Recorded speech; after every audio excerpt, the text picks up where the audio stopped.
Chapter 2. Lounge. It was time for the last meal of the flight, as the full vestige of the Earth was no longer visible from the windows of the shuttle. As the commotion came to an end, Gigi and Alusha floated her way towards the lounge at the rear of the cabin.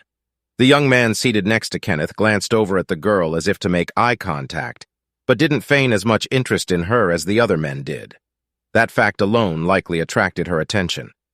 She turned back towards the boy as she approached the hatch connecting the cabin to the lounge, much to the chagrin of many of the cabinet members' spouses.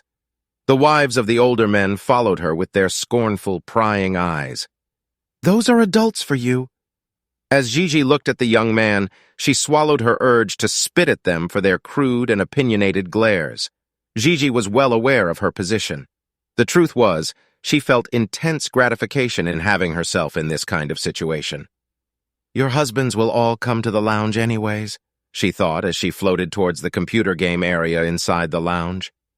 It didn't take long for the cabin to become just as she had imagined. One by one, the Federation cabinet ministers left their seats and headed for the lounge.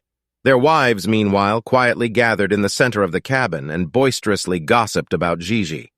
The wives usually weren't entertained by such impolite subject matter. However, they needed an outlet for frustrations, having become worn out from being crammed into a sealed room under zero gravity.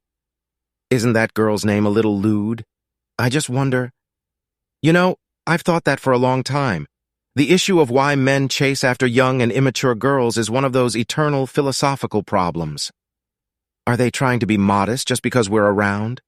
I wonder about their nerves, you know? I hope I'm not being rude in saying so. Maybe it's because we're here, or maybe they're just getting old and don't know what they're doing anymore, you know?" The young man sitting in the aisle seat across from Kenneth quietly got up. He felt it was best to leave his seat for a little while, having stifled his laughter over the wives' conversations. He was wearing a gray jacket with a checkered patterned shirt in the same color, a loosely tied necktie with a pair of nicely matching, well-worn jeans. Amongst those in the cabin, however, he seemed a bit underdressed. Nonetheless, his refined facial features made him look appropriately fitting. Due to the dark green velvet walls, the dim lighting of the lounge created a calm, elegant atmosphere. The ceiling, with its faux wooden beam accents, made it feel as though it wasn't a zero-gravity environment.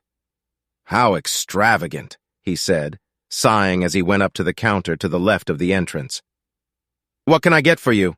asked the bartender, 30-something-year-old bartender in a businesslike tone as he sized up the young man's age.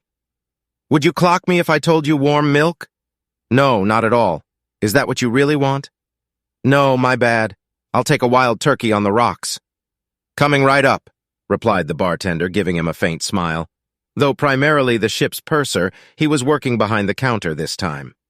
"Well, well now, her companions are all the Federation government cabinet ministers." The young boy smirked from the corner of the lounge as he looked over at Gigi surrounded by the cabinet ministers. 1/6 of the chief members of the Earth Federation Government Central Assembly were gathered over there. Although there were several civilians on board the Hansen as well, seeing the cabinet ministers heading for the lounge made them hesitate in following suit. "So then, Miss Gigi, your views are anti-Federation?" "Well, I wonder about that. They're just a typical girl's view. Still, they're not all thoughtless ones. Public consensus does at times reflect the truth. This is a historical fact."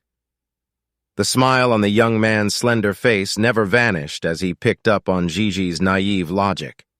The bartender placed a glass with a straw in front of the young man. "Thanks. I'm guessing working on a ship like this is difficult, huh?" "You betcha. There's too many big shots." "I feel you there. No time to relax," the young man said sympathetically as he took a drink from the glass with the straw. "Still, it's nice to be able to be on board, isn't it?" asked the bartender as he compared the boy and Gigi's gathering. "I wouldn't say that. I can't exactly boast about it to others. I'm only on here because of my father." The boy appeared to be telling the truth. "Still, that's something. You get to go down to Earth." "You're right about that. I'm in a good position, so I'm not about to start complaining." Eventually, the bartender became more talkative with the young man as they were closer in age. "So why are you going down to Earth?" "I'm a candidate for a biological observer position, but I'm still in training." "That's quite a privileged job. You can walk around on Earth with no fear or hesitation." "You're right. It's quite the privilege," replied the boy, giving him a wide grin. His smile was warm and made people like him. The vacant seats around Gigi and the cabinet ministers' gathering are accentuated by scenes of the ocean and forests, protected onto scenic displays on both walls of the lounge. So the Earth Federation government is adamant about exterminating Mufti? Are they blissfully unaware of the claims the mass media is making that they're completely wrong? The young girl's sharp voice got the young man and the bartender to look over at the group again. "Well, he is the mastermind of a group of assassins. The Federation government's stance is that he is subject to capital punishment. You are aware of this, are you not? So then why is the mass media heralding what Mufti is doing? That is nothing but a lie, Miss Gigi. It's fabrication by some underground press and tabloid publications. Are you sure about that? Even if that were the case, the news tickers, the graffiti, they're all saying, 'Mufti Aaron is the Messiah, the second coming of a new type, and Mufti will purify the Federation government.' It's all over the colonies and the moon. Well then, do we, as respectable cabinet members of the Earth Federation government, look like such bad people that we need to be killed like that? And don't you think that maybe some of those who support Mufti are wrong?" asked one of the cabinet members as he grew serious amidst Gigi's earnest protests. Although joking, he was trying to get Gigi to look at the nature of the fact. "I'm asking because I don't know, you see?" Gigi asked, placing her hand on another cabinet member's knee. "Take a look at that," the bartender whispered to the young man. "How could a girl like that get on this ship?" he asked in response. "Probably somebody's mistress." "At her age? She's not even 20. Probably. But when you work on this ship, it's not strange to meet someone like that. Even when she's not from a family worthy of boarding this ship. You're right on the money. Oh, but please don't tell anyone I told you this. You are the purser, after all. It's a hard job." The young man laughed intentionally so the others wouldn't think they were talking secretively. The bartender went along and faked a laugh. Afterwards, the two exchanged small talk as another member of the staff entered the lounge from the hatch in the back. "Mace Flower sure takes her time in the cockpit," the bartender whispered to the young man after seeing the blonde girl come in. "So you finally decided to make your way down to the lounge?" The blonde girl flashed the young man a perfect smile with her full lips. "Well, unlike ordinary people, a person of social standing just can't relax in a place like this." The young man shrugged his shoulders. "But that's not what it looks like," the blonde girl complimented, took a drink of water and said, "It's about that time." The bartender nodded, looking down at the clock beneath the counter.